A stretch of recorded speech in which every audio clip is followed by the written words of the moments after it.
Let's welcome the way more dramatic Meganair. Take it away.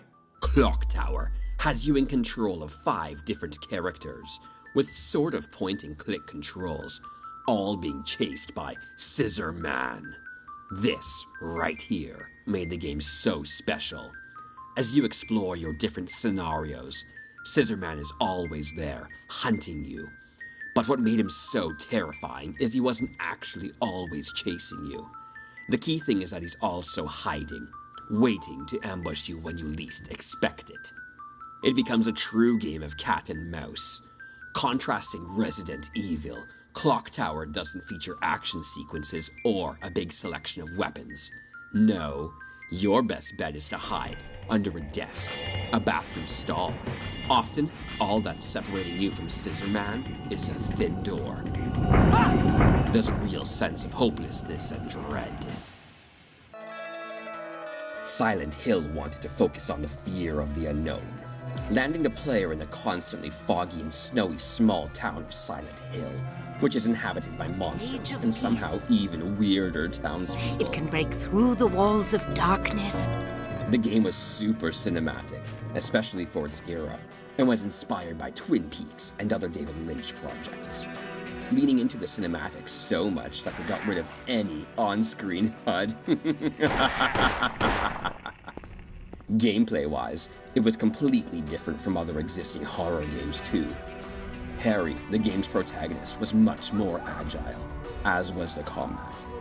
The camera was much more dynamic, following the player around instead of being fixed in the corner of a room, and the levels were completely different, having you go from small buildings to running in the open and foggy streets.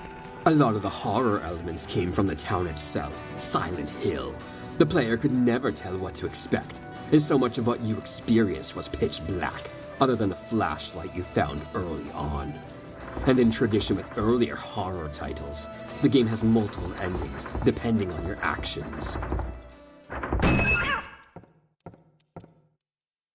2 years later, Silent Hill 2 was released on PlayStation 2, a game a lot of people consider the best in the series.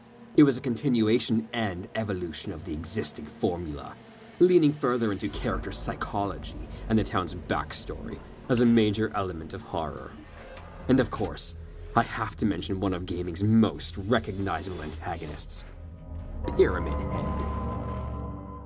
In 2008, Visceral released a game which was described by its creator as Resident Evil 4 in space. If you haven't guessed it already, I'm talking about Dead Space. You play as Isaac Clarke, stuck on a spaceship infested with necromorphs, monsters that you had to dismember in order to take them out without risking your own life. Something we saw a bit of in Resident Evil 4. And like Silent Hill years before, Dead Space had no on-screen HUD. Instead, they opted for a diegetic HUD, with all information appearing in-game, like a hologram showing your ammo pickups, or your health displayed on Isaac's spine. Dead Space perfected sci-fi horror, leading to further entries in the series in games like Alien Isolation, Prey, and the Callisto Protocol. In 2012, Slender, the 8 Pages, was able to capture a similar audience with its minimalistic approach to horror. The game was short, free, only 1 level, and with one simple goal: to collect 8 hidden pages. As you'd walk around this forest covered in dense fog with nothing but a flashlight, Slender Man, the internet's favorite creepypasta, would follow you around. So you tried to find those 8 pages, which were always in different locations every time you'd play. And with every page you'd collect, Slender Man's presence would increase, creeping behind trees, giving the player clues with glitching static and loud booms. You were terrified of looking behind you, in case he was standing there, completely still and staring at you, or worse, teleporting directly at you and ending your round. Slender's simplistic and easy to pick up and play horror made it huge on YouTube, and for new and old fans of horror games. And finally, in 2014, a new game launched and created a completely new genre of horror games: Five Nights at Freddy's came out of nowhere and completely blew up online thanks to Let's Plays. You play as a nighttime security guard of a pizzeria with 4 animatronic characters who just so happen to turn homicidal when midnight hits.